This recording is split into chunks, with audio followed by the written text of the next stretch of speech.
Hello.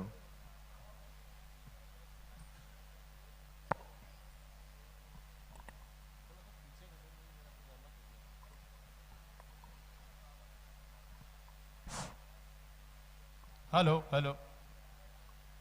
दो तीन ऐलानात हैं, इनको समाअत फरमा लें कि यहाँ की मजलिस के बाद मौलाना मीसम जैदी साहब के अज़ा खाने में 9 मुहर्रम तक मजालिस का सिलसिला जारी रहेगा 12:30 बजे दिन में।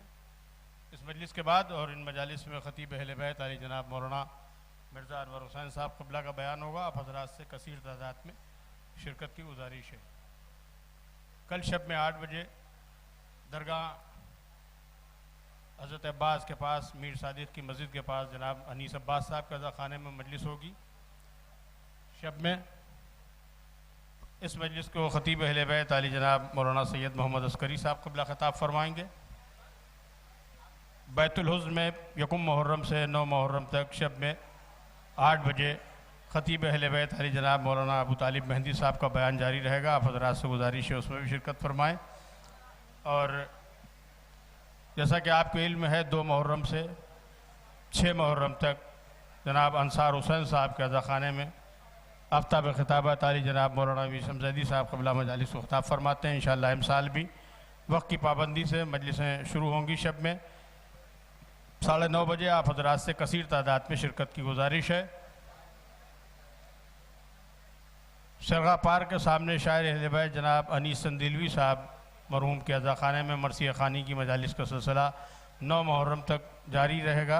नहीं, ये मरसिया खानी की मजलिसें नहीं होंगी। इन 9 मुहर्रम तक इन मजालिस को ख़तीब अहले बैत अली जनाब मौलाना मिर्ज़ा यूसुफ साहब क़िबला ख़िताब फरमाएँगे। आप हज़रात से गुजारिश है कि इन तमाम मजालिस में कसीर तादाद में शिरकत फरमाएँ। नारे सलावत।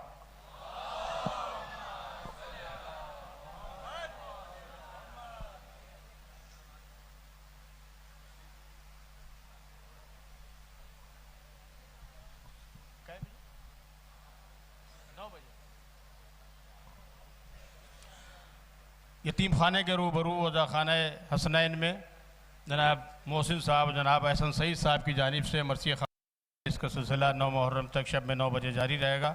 इसमें मुख्तलिफ़ मरसिया खान हज़रात मरसिया पेश फरमाएँगे। आप हज़रात से गुजारिश है कसीर तादाद से में शिरकत फरमाएँ। और आले मोहम्मद की पसंदीदा ज़ाकरी के उन्वान से हुसैनी नाज़िम साहब में 9 मुहर्रम तक 12:30 बजे दिन में मजालिस का सिलसिला जारी रहेगा।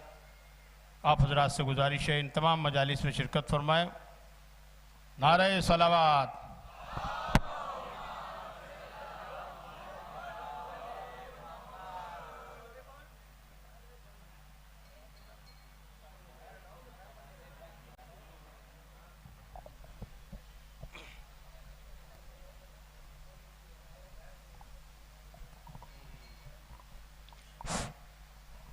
चौधरी हाउस कच्चा हाता में शब में 8 बजे 9 मुहर्रम तक मजालिस का सिलसिला जारी रहेगा, जिसमें 8 मुहर्रम तक की मजालिस को ख़तीब अहले बैत अली जनाब मौलाना अब्बास मुत्तकी साहब ख़िताब फरमाएँगे।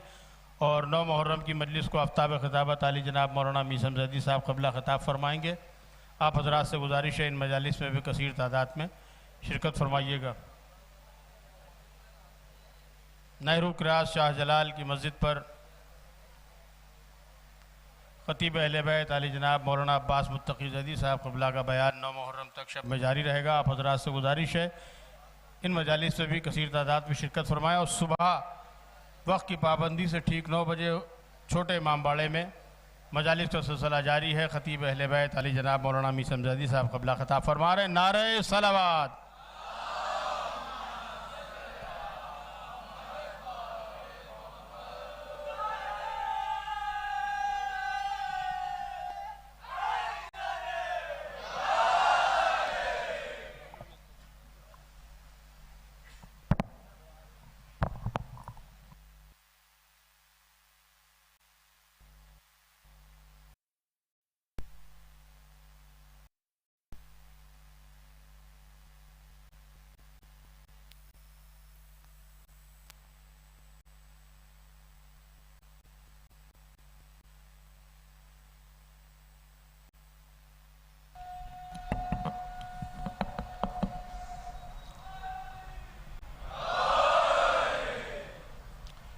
हज़रात एक दो ऐलानात मुझसे भी समाअत फरमा लें। 8 मुहर्रम को 3 बजे से पहर मकबरा आलिया गोलागंज में राजा भाई मरहूम के अज़ा खाने में एक मजलिस अज़ा मुनक़िद होगी और उसके बाद जुलूस भी निकलेगा जो सड़क तक जाकर वापस आएगा, जिस पर क़मा ज़ंजीर का मातम भी होता है। आप हज़रात से गुजारिश है कि हस्ब दस्तूर इस मजलिस में भी शिरकत फरमाएँ। और 11 मुहर्रम को सुबह 10 बजे नैयर मजीदी साहब के मकान पर मजलिस अज़ा मुनक़िद होगी। आप हज़रात से गुजारिश है कि उसमें भी शिरकत फरमाएँ। और जनाब कौकब नवाब साहब के अज़ा खाने में यानी हमारे अब्बास मूसवी सल्लल्लाहु के मकान पर रोज़ाना शब में 10 बजे मजालिस का सिलसिला जारी है। और इन मजालिस में बिरादरम जनाब एहसन सईद आबदी साहब क़िबला रोज़ाना मरसिया पेश फरमाएंगे। आप हज़रात से गुजारिश है कि इन मजालिस पे भी कसीर तादाद में शिरकत फरमाएँ। और शबीह रोज़ा बैतुल हुज़न में शब में 8 बजे रोज़ाना मजालिस का सिलसिला जारी रहेगा। और इन मजालिस में आली जनाब मौलाना अबू तालिब मेहदी साहब क़िबला ख़िताब फरमाएँगे। आप हज़रात से गुजारिश है कि इन मजालिस में भी शिरकत फरमाएँ। फ़ातिहा। अल्हम्दुलिल्लाहि रब्बिल आलमीन अर्रहमानिर रहीम मालिकि यौमिद्दीन इय्याका नअबुदु व इय्याका गैरिल मग़ज़ूबि अलैहिम।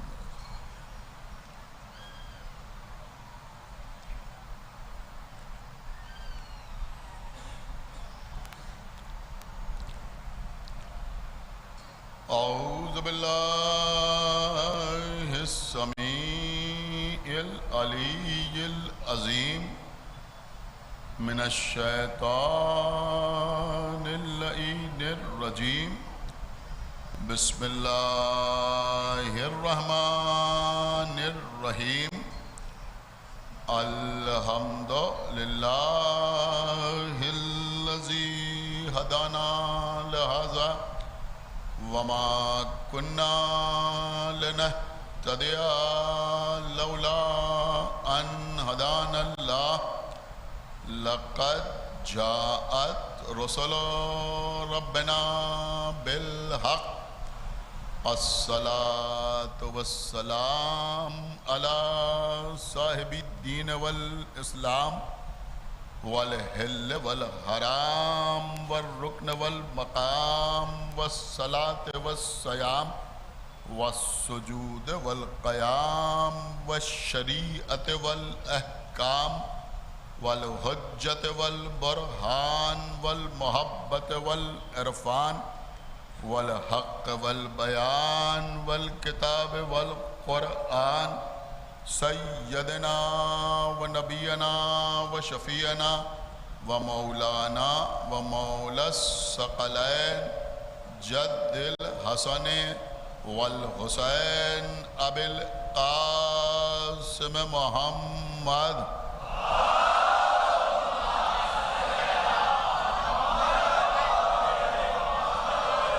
व अला अहले बैतिहि तय्यबीन अत्ताहिरीन अल-मासूमीन अल-मज़लूमीन अल-मुंतखबीन अल-मुंतजबीन अल्लज़ीना अज़हबल्लाहु अन्हुमुर रिज्सा व तह्हरहुम तत्हीरा।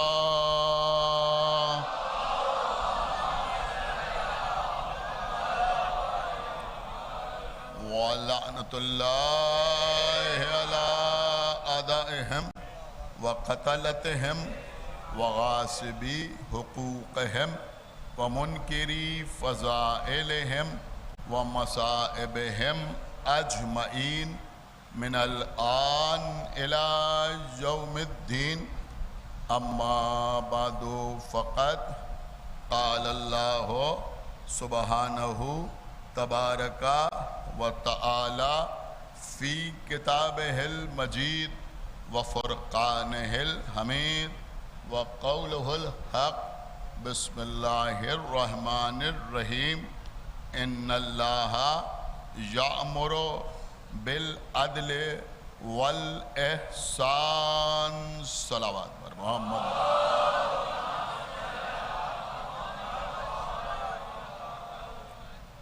हजरत,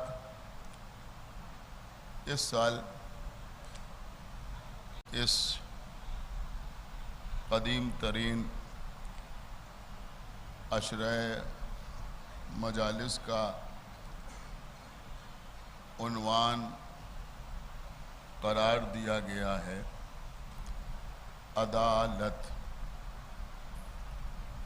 इंशाअल्लाह 9 मुहर्रम तक इसी मौजू के तहत फ़ज़ाइल व मसाइब अहले बैत बयान होंगे। इसलिए कि अल्हम्दुलिल्लाह कोई भी मौजू हो वो हमारे लिए एक रास्ते की हैसियत रखता है। हमारी ज़ाकिरी की मंजिल ज़िक्र अहले बैत है। जहाँ तक अदालत का ताल्लुक़ है तो मैं अव्वल अपने सुनने वालों को और ख़ास तौर से नौजवानों को और बच्चों को ये बता दूं कि अल्हम्दुलिल्लाह हम शिया हैं और हमने खुद कभी कोई जलसा करके या इज्तिमा मुनक्किद करके या शूरा बर्पा करके अपना ये नाम नहीं रखा। हमारा ये नाम अल्लाह ने रखा है, अल्लाह के रसूल ने रखा। लेकिन हमको दुनिया वालों ने बहुत से नाम दिए और हमने खुशी खुशी उन सारे नामों को तस्लीम किया। लोगों ने हमें राफिज़ी भी कहा मगर हम चिढ़े नहीं और हमने खुशी खुशी इस लक़ब को कबूल कर लिया। लोगों ने हमें इमामिया कहा, इससे बेहतर और लक़ब भी क्या हो सकता है। यूं तो दुनिया में मुसलमानों का कोई फ़िरका ऐसा नहीं है जिसका कोई न कोई इमाम न हो, लेकिन हमारे अलावा किसी और को इमामिया नहीं कहा जाता। तो अब इसके दो ही सबब हो सकते हैं। या तो ये कि जिस तरह से अक़ीदा इमामत को हमने जाना, पहचाना और माना, इस तरह किसी दूसरे ने इमामत को न जाना, न पहचाना, न माना। और यह फिर सबब ये हो सकता है कि अल्लाह ने जैसे इमाम हमें अता किए,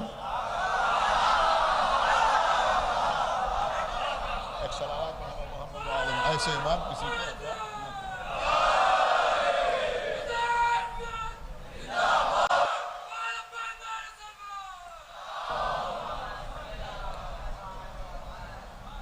तो हमें इमामिया भी कहा जाता है, हमको जाफरी भी कहा जाता है।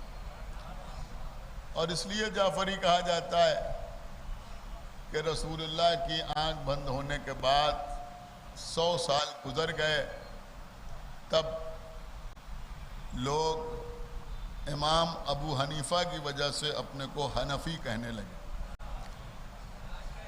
तो क़िबला एक बात तो समझ में आती है कि मुसलमानों का सबसे पुराना फ़िरका भी हमसे कम से कम 100 साल छोटा है। एक सलावत पढ़े पर मोहम्मद भाई, एक सलावत और पढ़ते पर मोहम्मद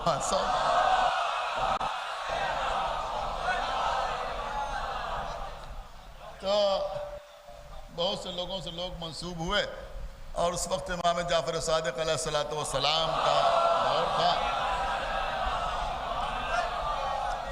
बनी उमैया और बनी अब्बास के दरमियान इख्तिदार की रस्सा कशी चल रही थी, लिहाजा अक्लमंदों ने फ़ायदा उठाया, इमाम की खिदमत में ज़्यादा से ज़्यादा हाज़िरी दी, तो लोग हमें जाफ़री कहने लगे और हम खुश हैं कि हमें जाफ़री कहा जाता है। ये हमारे लिए लक़ब कब्र में भी काम आएगा, हश्र में भी काम आएगा, जन्नत के दरवाजे पर भी काम आएगा। तो ऐसे हमारे बहुत से नाम। एक नाम और हमारा है जिससे शायद यहाँ बैठे हुए अक्सर लोग वाकिफ़ ना हो, और वो हमारा नाम आपको मालूम है क्या है? वो हमारा नाम है अदलिया। बहुत तवज्जो आप हज़रात की चाहता हूँ। हमको लोग अदलिया कहते हैं। मैं समझता हूँ यहाँ जो पढ़े लिखे हज़रात बैठे हैं वो इससे वाकिफ़ होंगे कि हमको लोग अदलिया कहते हैं। ये अदलिया क्यों कहते हैं? अदलिया इसलिए कहते हैं कि हमारे उसूल दीन में अदालत शामिल। एक सलावत पढ़े पर मोहम्मद व आले मोहम्मद।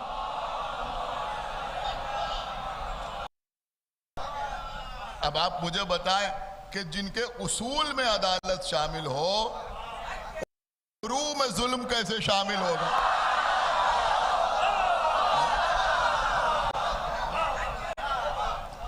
तो हमारे उसूल दीन में अदालत शामिल।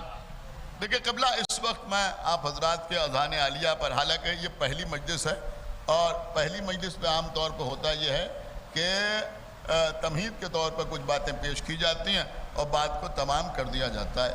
लेकिन तमहीद की ज़रूरत वहाँ पे होती है जहाँ पर कुछ समझने वाले हों, कुछ ना समझने वाले हों। एक सलावत पढ़े पर मोहम्मद व आले। अब अगर मैं चाहूँ तो इसी को तमहीद कह के भी पेश कर सकता हूँ, लेकिन ये फ़कत तमहीद नहीं है। इंशाअल्लाह आप महसूस करेंगे तो महसूस होंगे। देखिए क़िबला, रसूलुल्लाह की आँख बंद होने के बाद फ़िरक़े बनना शुरू हो गए। रसूल की ज़िंदगी में कोई फ़िरक़ा नहीं था। आज मुसलमानों के कितने फ़िरक़े हैं मैं समझता हूँ किसी को तादाद नहीं मालूम। मैं अपने बच्चों को बता दूँ कि जो पैगम्बर ने फरमाया कि मेरी उम्मत के 73 फ़िरक़े हो जाएंगे, तो पैगंबर के कहने का मतलब यह है कि रोज़े क़यामत जब जन्नत और जहन्नम का बंटवारा होगा तो उस वक्त 73 फ़िरक़े होंगे। ये नहीं फरमाया कि इस ज़माने में होंगे या उस ज़माने में होंगे। तो ये भी मुमकिन है कि इस ज़माने में 73 से कम फ़िरक़े हों, और ये भी मुमकिन है कि 73 से ज़्यादा हो चुके हों और क़यामत आने तक उसमें कुछ ख़त्म हो जाएँ और 73 रह जाएँ, इसलिए कि पैगंबर ने फरमाया। अपनी बात समझे, मैं बगैर जिम्मेदारी वाली बात कोई नहीं कहता कि मैं आपको गिना दूं कि 73 फ़िरक़े ये हो गए। नहीं अजीज़ों, हो सकता है कम हो और क़यामत तक, लेकिन हाँ ये यकीन है कि क़यामत में जब जन्नत और जहन्नम की तक़सीम होगी तो उस वक्त 73 होंगे, इसलिए कि पैगंबर ने फरमाया है। और ये भी मुमकिन है कि ज़्यादा हों और कुछ फना हो जाए, कुछ ख़त्म हो जाए और उस वक्त तक 73 रह जाएँ। लेकिन रसूलुल्लाह की आँख बंद होने के बाद फ़िरक़े बनना शुरू हो गए। आप ज़ाहिरी तौर पर समझते हैं कि फ़िरक़े जो बने हैं तो उनकी नमाज़ों में फ़र्क है, अंदाज में फ़र्क है, अज़ान में फ़र्क है, औक़ात नमाज में फ़र्क है, इफ्तार के वक्त में फ़र्क है, सहर के वक्त में फ़र्क है। लेकिन एक बात आप हमेशा अपने जहन में रखें कि फ़िरक़े जो बने ये फ़ुरूआत की बुनियाद पर नहीं बने, इबादात की बुनियाद पर नहीं बने। फ़िरक़े बने अक़ीदे के इख्तिलाफ़ की वजह से। बहुत कीमती चीज़ मैं अर्ज़ कर रहा हूँ। ज़ाहिर सी बात है कि इस वक्त मजलिस में सिर्फ ये मजमा मेरे सामने नहीं है जो बैठा हुआ है, ये भी एक कसीर मजमा है, लेकिन ऑनलाइन मजलिस जा रही है, दूर दूर तक लोग देख रहे हैं, लिहाजा कोई हल्की बात मैं आपकी खिदमत में नहीं अर्ज़ कर रहा हूँ। फ़िरक़े जो बने वो अक़ीदे की बुनियाद पर बने। जब अक़ीदों में इख्तिलाफ़ हुआ, बहुत से मामलात में अक़ीदों में इख्तिलाफ़ हुआ, समझ रहे हैं आप मेरी बात? अल्लाह को रोज़ क़यामत देखा जा सकता है या नहीं देखा जा सकता? कुरान मजीद अल्लाह का कलाम है या अल्लाह की मखलूक है? कुरान मजीद कदीम है या हादिस है? अंबिया शुरू से मासूम होते हैं या जब नबूवत मिलती है तब मासूम होते हैं? बहुत तवज्जो, न मालूम कितने अकीदे और कितने नज़रियात कायम हो गए। अब आप मुझसे सुने बहुत तवज्जो के साथ कि ये नए नए अकीदे इस्लाम में दाखिल कैसे हो गए। मैं समझता हूँ जहाँ जहाँ मेरी आवाज़ जा रही है सब बहुत तवज्जो के साथ सुने, किसी पर कोई तर्ज नहीं है, लेकिन एक हकीकी तज्जिया है जो मैं आपकी खिदमत में पेश कर रहा हूँ कि ये फ़िरके बने कैसे, ये अकायद, ये नज़रियात इस्लाम में आए कैसे। इससे बेहतर इस वक्त मेरे पास कोई लफ्ज़ नहीं है कि जो मैं इस्तेमाल करूं कि ज़्यादातर अकायद और नज़रियात जिनका इस्लाम से कोई ताल्लुक न था, पैगंबर की आंख बंद होने के बाद मुसलमानों ने इंपोर्ट कर लिया। देखिए ये लफ्ज़ मैंने बहुत सोच समझ के आपकी खिदमत में अर्ज़ किया, एक सलावत पढ़ दे बार मोहम्मद, इंपोर्ट कर। भाई आप समझते हैं ना एक्सपोर्ट और इंपोर्ट, तो इंपोर्ट कर लिए बहुत से अकीदे। अब ये अकीदे इंपोर्ट क्यों कर लिए? ये दूसरों के अकीदे इस्लाम में क्यों दाखिल हो गए? ऐसे ही नहीं दाखिल हो गए, ऐसे ही दाखिल नहीं हुए। किबला हुआ ये कि रसूलुल्लाह के बाद जिस चीज़ को लोग कामयाबी बना के दुनिया के सामने पेश करते हैं वो कामयाबी नहीं थी बल्कि सबसे बड़ी खराबी थी। मेरी बात समझे? रसूल की आंख बंद होने के बाद जो लोग रसूल की जगह पे बैठे और अपने को खलीफा रसूल कहा, उन्होंने रसूल की जगह बैठने के बाद खिलाफत का चोला इख्तियार करने के बाद कोई इल्मी कारनामा नहीं किया। खुदा के लिए मेरी बात समझे, बहुत तवज्जो, मैं जो पढ़ रहा हूँ जिम्मेदारी के साथ पढ़ रहा हूँ। उन्होंने कोई इल्मी कारनामा नहीं किया। इन्होंने ये नहीं किया कि रसूलुल्लाह की जगह पर बैठने के बाद कुरान जमा करना शुरू कर देते।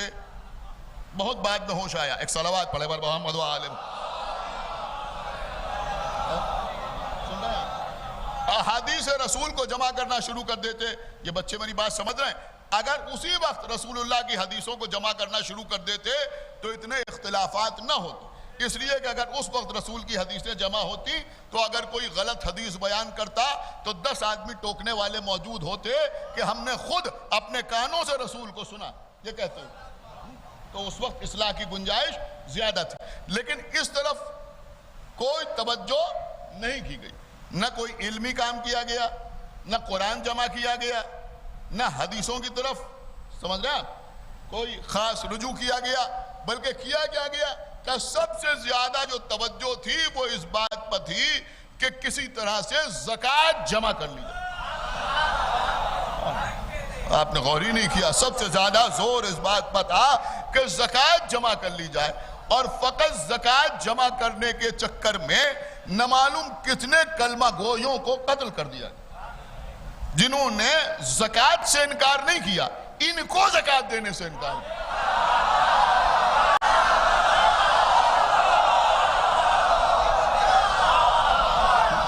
देखिए मौला सलामत रखे, कितना समझदार मजमा मेरे सामने है।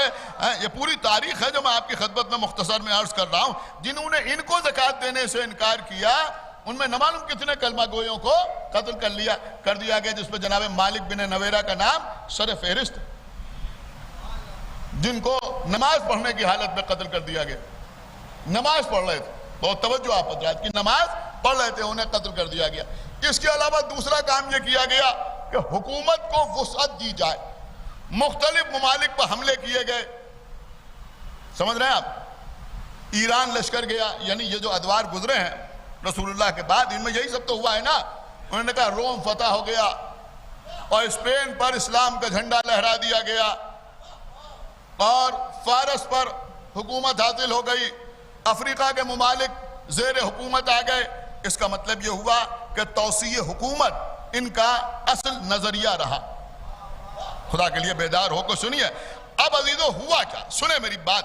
अब जब लश्कर जाते थे, हमला करने के लिए जाते थे, तो उसमें हुआ ये कि मुसलमानों ने मसलन रोम, मसलन अफ्रीका, मसलन फारस, इन ममालिक की ज़मीनों पर कब्जा किया। वो हुकूमत के ज़ेर इख्तिदार आ गए। लेकिन हुआ ये कि इन ममालिक में रहने वाले कहीं ईसाई थे, कहीं यहूदी थे, कहीं आतिश परस्त थे। बहुत तवज्जो, इन्होंने उनकी जमीन पर कब्जा किया, उन्होंने इनके जहनों पर कब्जा किया।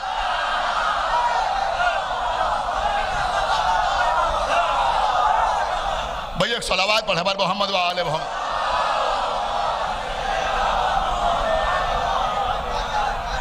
देखिए कबला, इस अशरे के लिए थोड़ी बहुत मेहनत होती है और माशाल्लाह आप मेहनत से सुनते हैं, पूरी तवज्जो के साथ समाअत फरमाएं। तो उन्होंने इनके जहनों पर कब्जा किया। अच्छा, उन्होंने इनके जहनों पर कब्जा क्यों किया? वो इसलिए किया कि उन मुमालिक में जो लोग लड़ने के लिए गए, जो लोग जंग करने के लिए गए, जाहिर सी बात है कि आदमी का जैसा मिजाज होता है उसके आसपास वैसे ही लोग जमा होते हैं।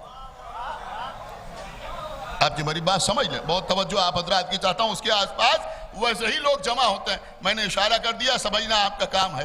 तो अब इनके भेजे हुए लश्कर जो पहुंचे दूसरे मुमालिक में, तो उसमें जो लोग जंग करने के लिए गए वो सिपाही थे, या फिर आज की जबान में अर्ज कर दूं कि लड़ाके थे। ये लफ्ज मेरे ख्याल में आजकल कसरत से इस्तेमाल होता है, आपने शायद इसका लुत्फ नहीं हासिल किया। तो ये लड़ाके दूसरे मुमालिक में गए, लेकिन इन लोगों का इल्म से कोई ताल्लुक नहीं था। क्या सुन रहे हैं आप? खुदा के लिए बेदार हो, ये इनका इल्म से कोई ताल्लुक नहीं था, यानी ये आलिम नहीं थे। ठीक है, सिपाही थे, तलवार चलाना जानते थे, तीर चलाना जानते थे, लोगों को कत्ल करना जानते थे, लेकिन इनके पास इल्म नहीं था। लिहाजा इन्होंने वहां लोगों को कत्ल किया, उनकी जमीनों पर कब्जा किया, लेकिन उनके अफकार से अक्सर ये लोग मुतासिर हो गए। और जब वहां से आए तो वो अफकार और वो अकायद जब ये मदीने लौट के आए तो मदीने के लोगों में वो अकायद राइज हो गए। नहीं, शायद अभी सबको यकीन नहीं आया मैं क्या अर्ज कर रहा हूं। मेरी बात पे दम है जो मैं आपकी खिदमत में अर्ज कर रहा हूं। अरे भाई, दूसरों से मुतासिर होने का मसला यह है कि आम मुसलमानों की बात छोड़िए, जो हाकिम वक्त था उसके सामने फारस से लोग आए और हाथ बांध के खड़े हो गए। खुदा करिए भाई बेदार हो, ये जो मैं अर्ज कर रहा हूं, देखिए यूं ही नहीं अर्ज कर रहा हूं, हाथ बांध के खड़े हो गए। जब हाथ बांध के खड़े हो गए तो क्या ये क्या कि हम जब अपने बादशाह के सामने जाते हैं तो एहतरामन ऐसे ही हाथ बांध के खड़े होते हैं। इन्होंने कहा अल्लाह से बड़ा बादशाह कौन है?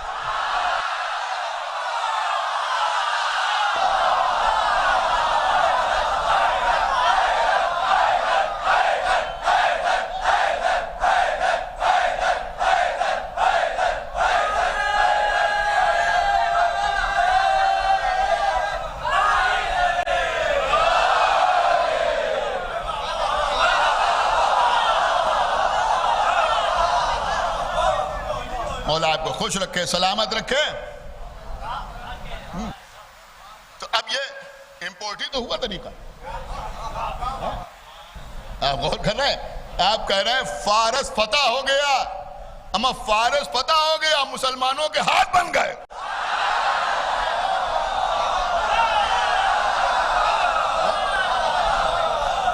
एक सलावत पढ़े पर मोहम्मद।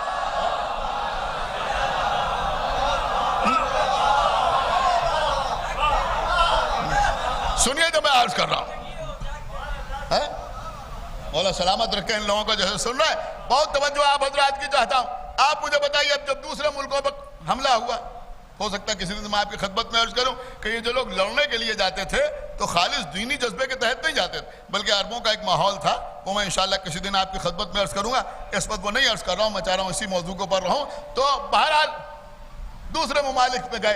अब जब वहां गए, हमला किया, तो होता ही यही था कि जो फातेह होता था वो मफतूह के माल को गनीमत के तौर पे हासिल करता था। तो गनीमत भी खूब हासिल हुआ। अब उसमें गुलाम भी आए, कनीजें भी आई। क्या सुन रहे हैं आप? गुलाम भी आए, नहीं सुन रहे हैं आप? गुलाम भी आए, कनीजें भी आई। अब ऐसे ही किसी मुल्क से आई हुई कनीज ने सुबह सुबह शाना हिला के कहा, अस्सलातु खैरुम मिन।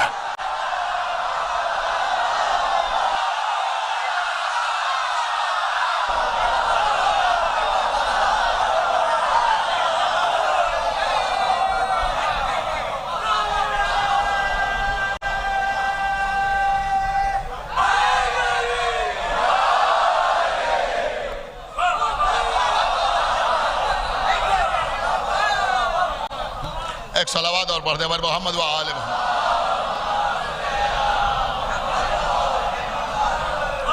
तो मेरे अर्ज करने का मकसद यह है कि मिलावट यहां से शुरू हो गई है, मिलावट शुरू हो गई। देखिए अल्लाह ने साफ साफ कहा सूरह बकरा में, वला तलबिसुल हक़्क़ बिल बातिल, हक को बातिल के साथ मिलाओ नहीं। वत्तक़्तुमुल हक़्क़ व अंतुम तालमून, और हक को छुपाओ नहीं अगर तुम जानते हो। इसका मतलब यह हुआ अल्लाह ने साफ साफ कहा कि हक को बातिल के साथ न मिलाओ, हक को हक रहने दो, बातिल को बातिल रहने दो। लेकिन यहां बातिल अकीदे इस्लाम में शामिल होते चले गए, बातिल अकीदे इस्लाम में शामिल होते चले गए। अब कैसे कैसे नजरिया शामिल हुए, उन्हीं नजरियात में एक नजरिया है जबरिया, और यही अकीदा अदालत पर चोट करता है। यही नजरिया अल्लाह की अदालत के इनकार की तरफ ले जाता है। सुने मेरी बात जो मैं अर्ज कर रहा हूं। अब यह अकीदा क्या है, जबरिया है। अशायरा का भी तकरीबन यही अकीदा है। मुतज़िला इसको नहीं मानते, मैंने बहुत सी चीजें इस पर छोड़ दी। जबरिया का अकीदा क्या है? जबरिया का अकीदा यह है कि बंदा खुद किसी काम को करने के लिए मुख्तार नहीं है, जो अल्लाह चाहता है वो होता है। अगर बंदे ने नेकी की तो अल्लाह ने चाहा तो उसने नेकी की, उसने गुनाह किया तो अल्लाह ने चाहा तो उसने गुनाह किया। न नेकी हमारे इख्तियार में है और न बदी हमारे इख्तियार में है, न नेक काम हमारे इख्तियार में है, क्या सुन रहे हैं आप, न कोई बुरा काम हमारे इख्तियार में है। जो होता है वो अल्लाह की मर्जी से होता है, जो होता है वो अल्लाह की मर्जी से होता है। यह है अकीदा, इसे कहते हैं जबरिया, यानी अल्लाह की तरफ से जबर है, बस जैसा वो चाहता है वैसा इंसान करता है।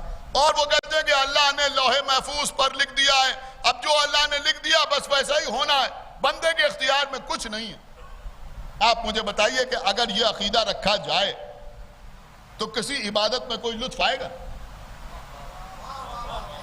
आप गौर ही नहीं कर रहा, मैं क्या अर्ज कर रहा हूं। जिसने फजर की नमाज आप पढ़ी तो अल्लाह ने चाहा तो उसने पढ़ी,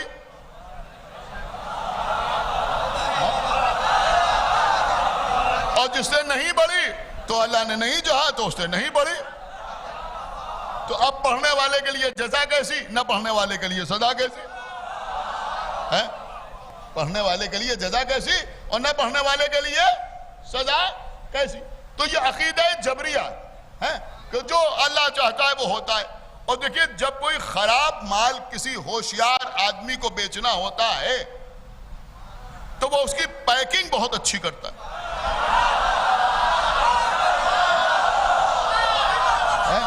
बेहतरीन पैकिंग करता है। अब पैकिंग में आपको दिखाऊं इसकी पैकिंग क्या है।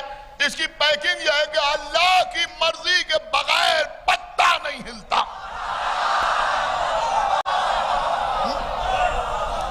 अब आप किसी से भी कहिए कि अल्लाह की मर्जी के बगैर पत्ता नहीं हिलता, वो कहेगा सुभान अल्लाह, बेशक बेशक अल्लाह की मर्जी के बगैर पत्ता नहीं हिलता। लेकिन इसकी आड़ में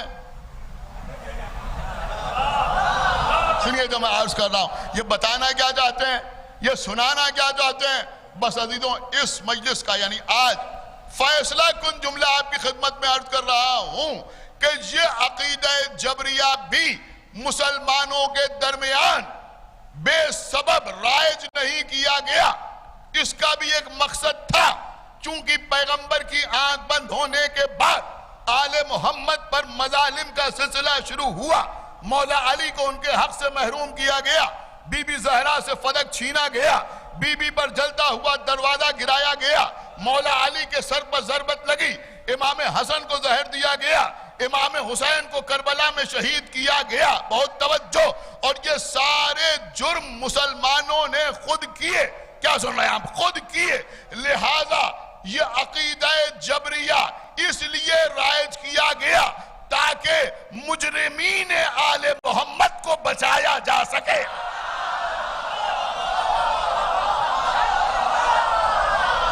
सिर्फ इसलिए।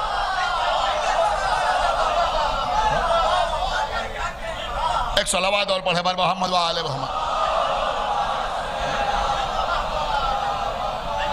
ये कहा जाए कि भाई जो अल्लाह ने चाहा वो हुआ, इसमें फुला की क्या गलती, फुला का क्या जुर्म, जो अल्लाह ने चाहा वो हुआ। इसलिए कि जो अल्लाह चाहता है वो होता है, जो अल्लाह चाहता है वो होता है। तो भाई फिर तुम भी परेशान ना हो।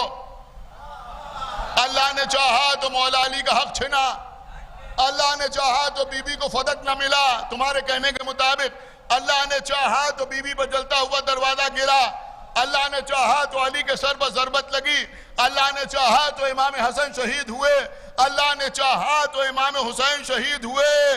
तो फिर अल्लाह ही चाह रहा है तो हम कुछ लोगों पर लानत कर रहे हैं।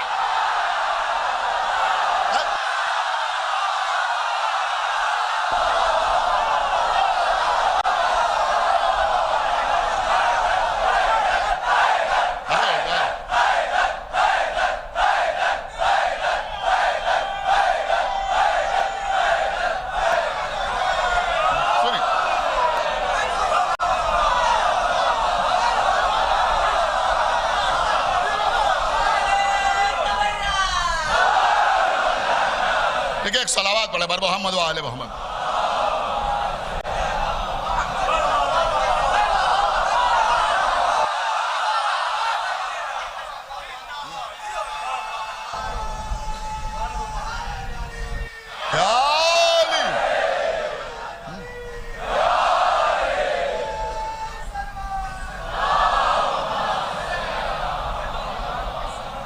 अब सुनिए कबीला, तो ये जबरिया का अकीदा है। अब आपको पता है जबरिया का अकीदा क्या है, अशायरा का अकीदा क्या है। उनका अकीदा यह है कि अगर यानी अल्लाह की जब अदालत को वो बयान करते हैं तो वो ये बयान करते हैं कि अल्लाह की अदालत का मतलब यह है कि वो अगर चाहे तो किसी दूध पीते बच्चे को जहन्नम में डाल दे, तो चाहे तो किसी मोमिन मुत्तकी परहेजगार आबिद जाहिद को जन्नत में न दाखिल करे बल्कि उसे जहन्नम में डाल दे अगर अल्लाह चाहे, और दूध पीते बच्चे को भी जहन्नम में डाल दे, और चाहे तो किसी जालिम को जन्नत में भेज दे। सुनिए जो मैं अर्ज कर रहा हूं, यह शीई अकीदा नहीं है। शीयत का इस अकीदे से कोई ताल्लुक नहीं है। सुनिए जो मैं अर्ज कर रहा हूं, किसी भी लिबास में कोई नजर आए, अगर आप सोशल मीडिया पर देख रहे हैं मुहर्रम की मजलिस पढ़ रहा है और उसमें कह रहा है अल्लाह जो चाहे वो कर सकता है, अगर अल्लाह चाहे तो यजीद को जन्नत में भेज दे, ये मैंने सुना है, लिहाजा मैं आपकी खिदमत पे अर्ज कर रहा हूं। और मादअल्लाह इसके बरक्स भी अल्हम्दुलिल्लाह हिंदुस्तान में हमने किसी से नहीं सुना, लेकिन हमने क्लिप्स देखी, बहुत तवज्जो आप हजरात। अगर अल्लाह चाहे तो यजीद को जन्नत में भेज दे, अल्लाह चाहे तो यजीद को जन्नत में भेज दे।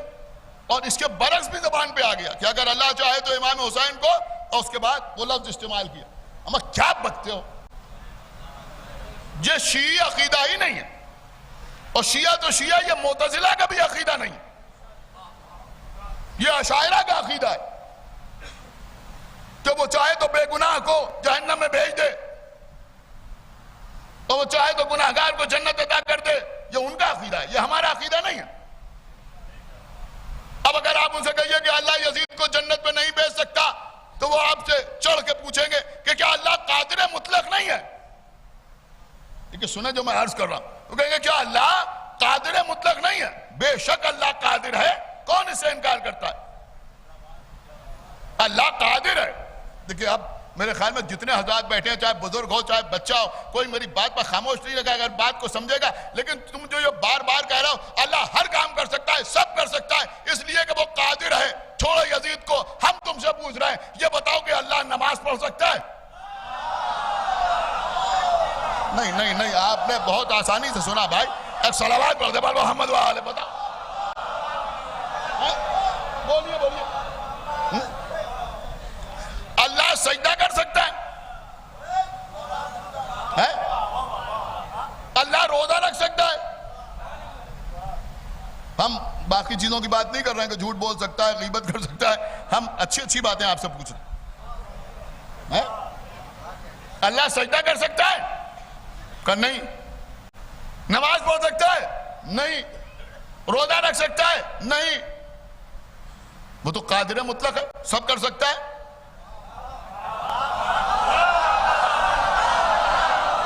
लोग कहेंगे आप बेवकूफ हो गए, अहमक हो गए, उसके कादिर होने का ये मतलब थोड़ी है। वो सजदा नहीं कर सकता इसलिए कि वो मस्जूद है, साजिद नहीं है। वो इबादत नहीं कर सकता इसलिए कि वो माबूद है, आबिद नहीं है। वो रोजा नहीं रख सकता इसलिए कि वो राज़िक है, मरज़ूक नहीं है। ऐसे ही अल्लाह यजीद को जन्नत में नहीं भेज सकता इसलिए कि वो आदिल है, ज़ालिम है।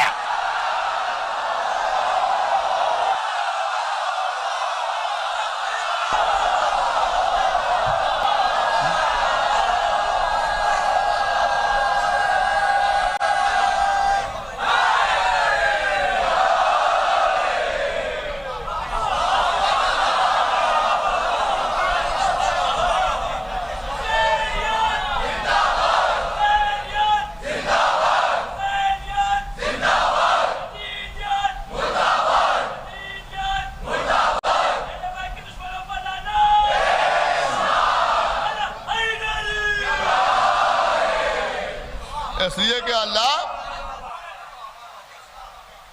आदिल है, जालिम नहीं है। इंशाअल्लाह कल और उसके बाद इस टॉपिक पर आगे आपसे गुफ्तगू होगी। अल्लाह की अदालत के सिलसिले में अल्हम्दुलिल्लाह अदालत हमारे उसूल दीन में शामिल। लेकिन कबला ये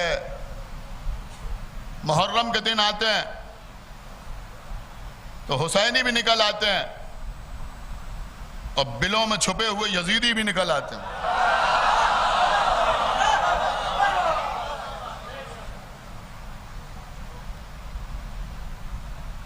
यजीद को तो एक सजा ये भी मिली है कि यजीदी भी अपने को यजीदी कह नहीं पाते।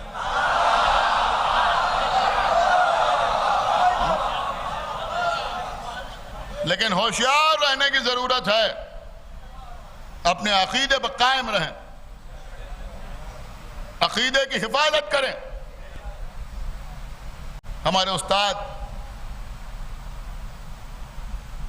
जो मैथमेटिक्स पे मास्टर थे, रियाजी के माहिर थे, जनाब तैयब हुसैन काज़मी साहब, बेहतरीन शायर भी थे। इसी इमामबाड़े में उनकी कब्र भी है।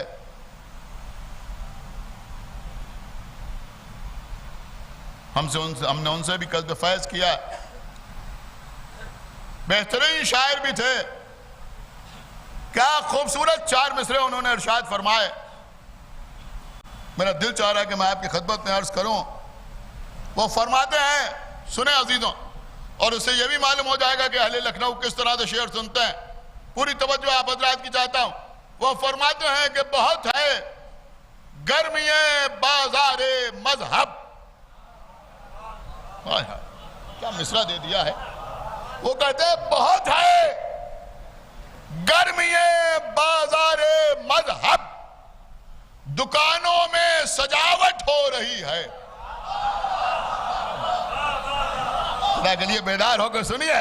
बहुत है गर्मिये बाजारे मजहब, दुकानों में सजावट हो रही है, दुकानों में सजावट हो रही है। उनके लफ्ज है, मैं अपने बच्चों से कह रहा हूं। वो कह रहे दुकानों में सजावट हो रही है और खरीदारों जरा होशियार रहना, अकीदों में मिलावट हो रही है।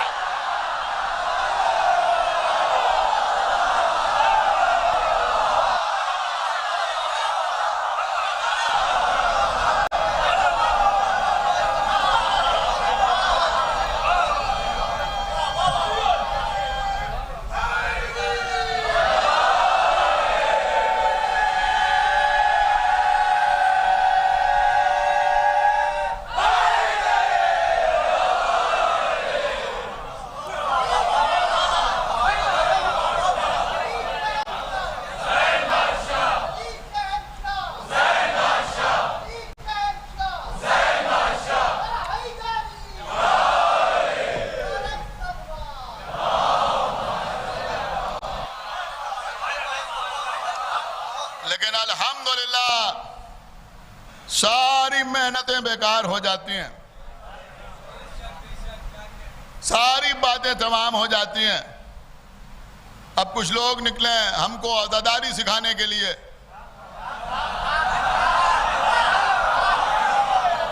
ऐसे अज़ादारी करो, वैसे अज़ादारी करो, यूं अज़ादारी करो, यूं अज़ादारी करो। अम्मा हमें अज़ादारी किसी से सीखने की जरूरत नहीं है। बड़ी फितरी बात मैं अपने बच्चों से कह रहा हूं, आपको आपके वालिदैन ने नमाज पढ़ना सिखाया, कुरान पढ़ना सिखाया, सुना आपने या नहीं सुना? नमाज पढ़ना सिखाया, कुरान पढ़ना सिखाया, मगर किसी बच्चे को मातम करना नहीं सिखाया जाता।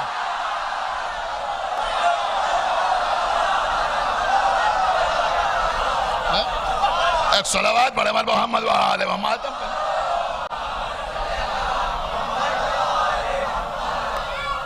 ये आज़ादारी हमारी फितरत में दाखिल, ये हमारी फितरत में दाखिल। अल्हम्दुलिल्लाह हम फितरी तौर पे आज़ादार,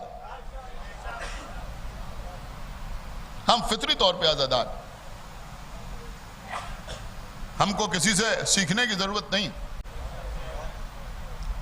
हमारे बच्चे भी जानते हैं कि मजलिस में कहां पर दाद देना है, कहां पे खामोश रहना है, कहां पे सलावात पढ़ना है, कहां पे नारा लगाना है, समझ रहे हैं आप? कहां पे गिरिया करना है। हमारे घर के छोटे छोटे बच्चे भी जानते हैं। बस अजीजों, जब इस्लामी अकीदे और इस्लामी नजरिए को यजीदियत की शक्ल में पेश किया जाने लगा, तो जो हकीकी इस्लाम का वारिस था वो खड़ा हुआ, उसने क़याम किया, बैअत यजीद से इनकार किया।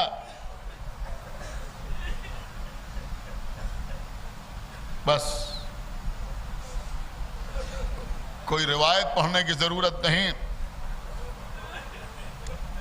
आपको रुलाने के लिए तो यही काफी है कि आज पहली मुहर्रम,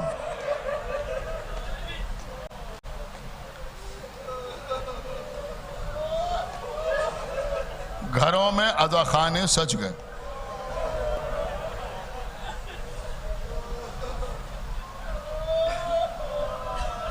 ये घरों में ताज़िए नहीं आए, आका हुसैन तशरीफ लाए।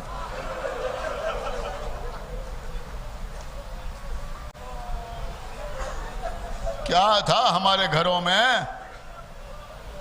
जो बैठे हुए जनाब नैयर मजदी साहब, क्या जबरदस्त शेर कहा कि खाक उड़ती थी, उदासी थी दरो दीवार पर, जब हुसैन आए मेरे घर में तो घर अच्छा लगा।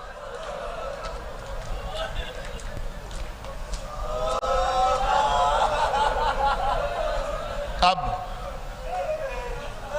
हमारे घर नहीं है सैयदा के लाल के अज़ाखाने।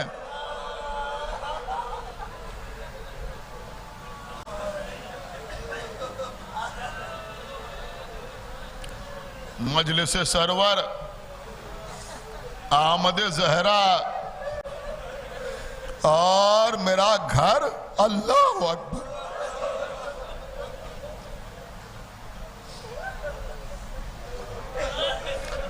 आपकी आंखों से आंसू रवा हैं। यजीद मलून तख्त हुकूमत पर बैठा, वलीद मदीने का गवर्नर, मरवान खुदा लानत करे उसका मुआविन, वलीद के पास खत आया कि हुसैन से बैत ले लो। कुछ और लोगों के नाम भी लिखे, उनसे बैत ले लो। लेकिन इमाम हुसैन से बैत के लिए जो हिदायत दी गई उस पर यह भी कहा गया कि अगर हुसैन बैत न करें तो उन्हें कत्ल कर दो।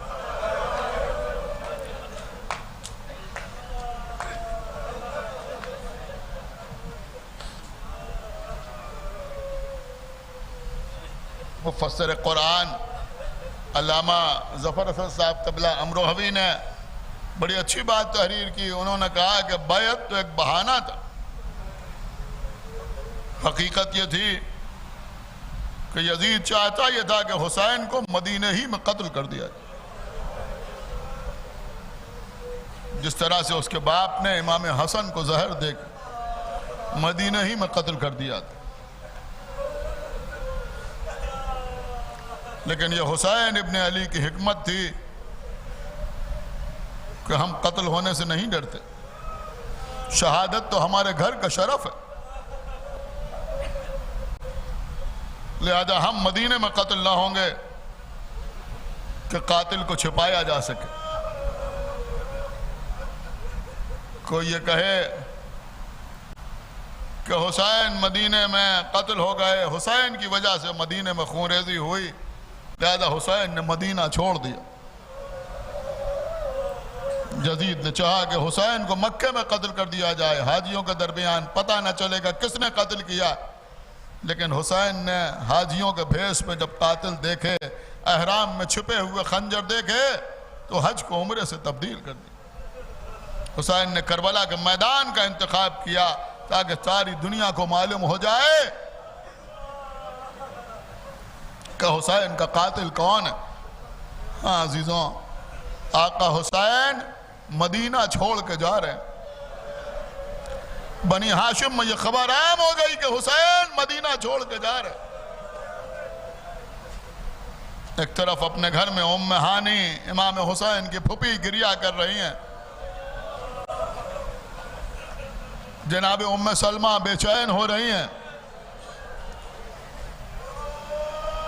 मदीने वाले हुसैन के पास आ रहे हैं, आका मदीना छोड़ के ना जाइए, ए आका आप चले जाएंगे तो मदीना वीरान हो जाएगा।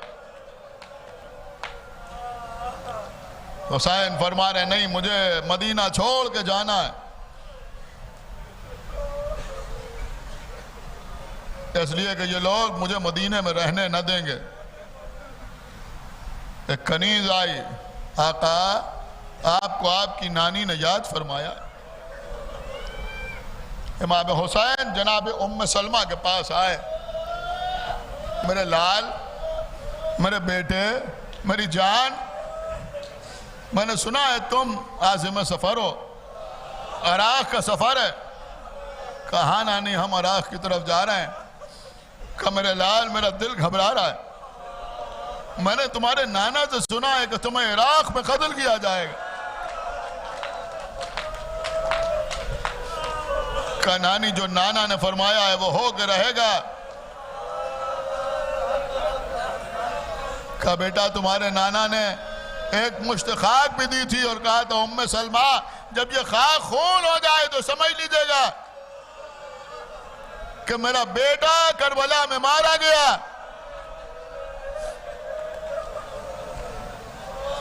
आका हुसैन ने फरमाया नानी, क्या आप करबला का मंजर देखना चाहती हैं? सुना अजीजों, जैसे देखा है वैसे आपकी खिदमत में अर्ज कर रहा हूं। कहा हाँ बेटा मैं देखना चाहती हूं। आका हुसैन ने कहा नानी जरा गौर तो देखिएगा। इशारा किया, जमीनें पस्त हुई, करबला का मंजर सामने आया। लोग कहते हैं ये मंजर कशी क्या है, ये शबियां क्या हैं। अब हुसैन दिखा रहे हैं, नानी वो देखिए करबला, उम्र दराज नानी उम्मे सलमा। एक मर्तबा हाथ रखा अपनी आंखों के ऊपर, गौर से देखा। देखने के बाद अजब मंजर नजर आया, कुछ खून में डूबे हुए लाशें नजर आए, कुछ तीर और तलवार चलाते हुए लोग नजर आए। आवाज दी, मेरे लाल ये दो छोटे छोटे जनाजे किसके हैं?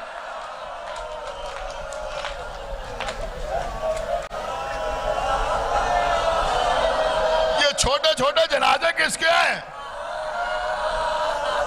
जिनको उठाने की कोशिश की जा रही है?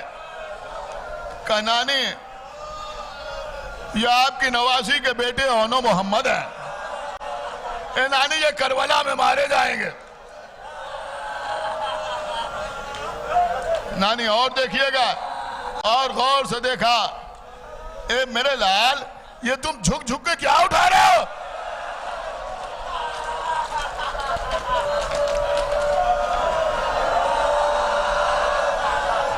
ए नानी, ये मेरे कासिम की लाश के टुकड़े हैं। कासिम करबला में पामाल हो जाएंगे। हम कासिम की लाश के टुकड़े उठाएंगे। तो रोती रही उम्मे सलमा।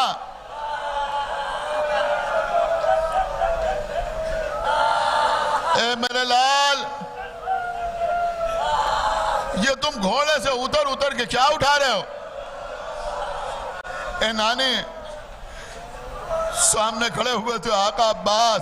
ये सब अब्बास के बाजू है। ये बाजू करबला में कलम हो जाएंगे। अब्बास का लाशा भी हम दरिया पे छोड़ के आएंगे। नानी और देखिएगा। हाँ बेटा, गौर से देखा। ए बेटा, ऐसा लगता है कि कोई किसी के सीने से कुछ निकाल रहा है। नानी, ये मेरा अली अकबर है जो रसूल की शबी है। इसके सीने में बरसी की हनी टूट जाएगी। ए नानी, हम अपने अली अकबर के सीने से बरसी की हनी निकालेंगे। जब लाशा ना उठेगा, छोटे छोटे बच्चों को बुलाएंगे। बच्चों के हाथों पर अली अकबर होंगे। हम पीछे पीछे वाह अलिया वाह अकबरा के नारे बुलंद कर रहे होंगे।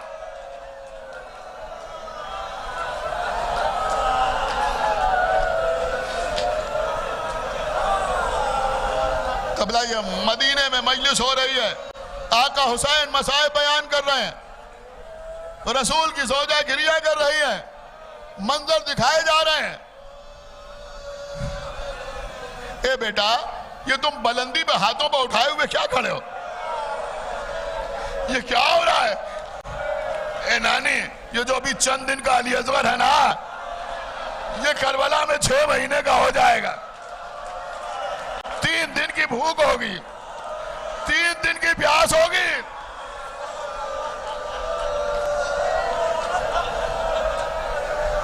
बच्चा प्यासा होगा। हम अपने लाल को लेके बुलंदी पे आएंगे। दुश्मनों से सवाल आप करेंगे, लेकिन अली असगर को पानी न दिया जाएगा। 3 बाल का तीर अली असगर की गर्दन में मारा जाएगा। और गौर से देखिए नानी, उम्मे सलमा ने और गौर से देखा। ए मेरे लाल, अजब मंजर है। लोगों के हाथों में नेज़े हैं, हाथों में तलवारें हैं। किसी मजलूम पर नेज़ों से वार हो रहे हैं। तलवारें लगाई जा रही हैं, तलवारें लगाई जा रही हैं।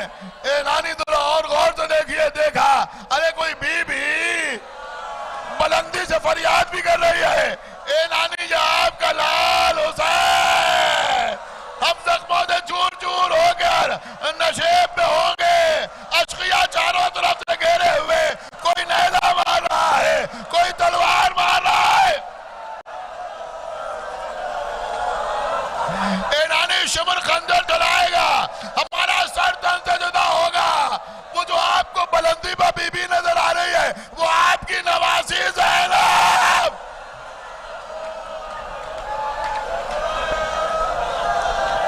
बस अजीजों, इससे ज्यादा उम्मे सलमा बर्दाश्त न कर सकी, बेहोश हो गई।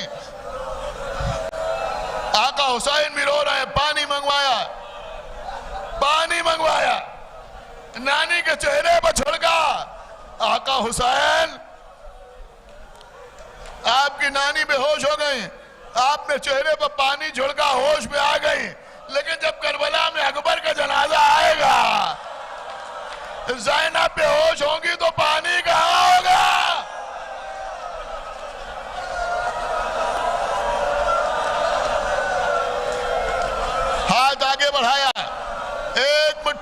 उठाई।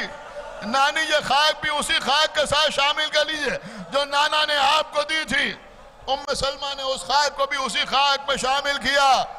अब अजीजों, इमाम हुसैन ने सामान सफर तैयार करना शुरू किया। रजब की 28वीं तारीख आई, इमाम हुसैन जा रहे हैं।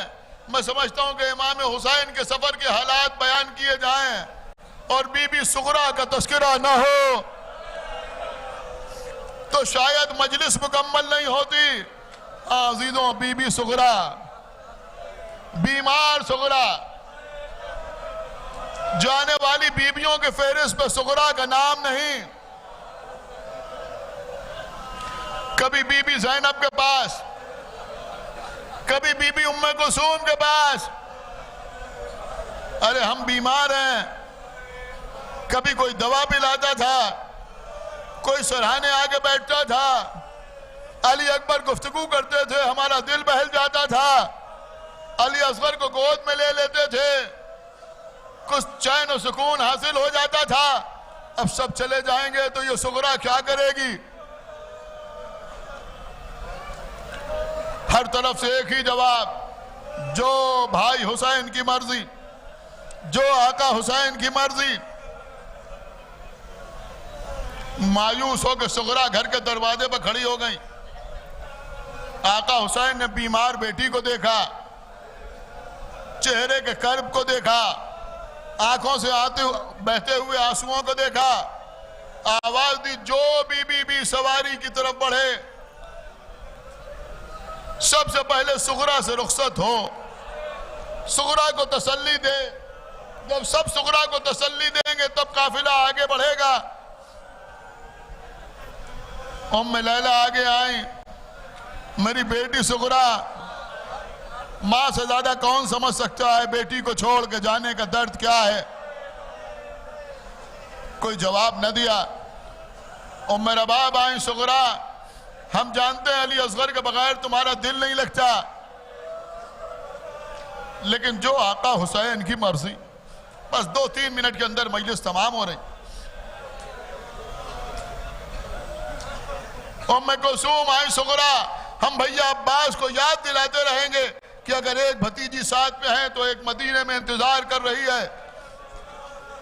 सुगरा की आंखों से आंसू जारी रहे। सबसे आखिर में अली और फातिमा की बेटी ज़ैनब आई, सुगरा के सर पे हाथ रखा। ए बेटी, हम जल्द वापस आएंगे या तुम्हें अपने पास बुलाएंगे। बस इतना सुनना था कि सब्र का बांध टूट गया। ए फूफी अम्मा, आप मुझे कुछ बताएं या ना बताएं, मुझे सब मालूम है। मैं जानती हूं जो काफिला जा रहा है ये सही सलामत वापस नहीं आएगा।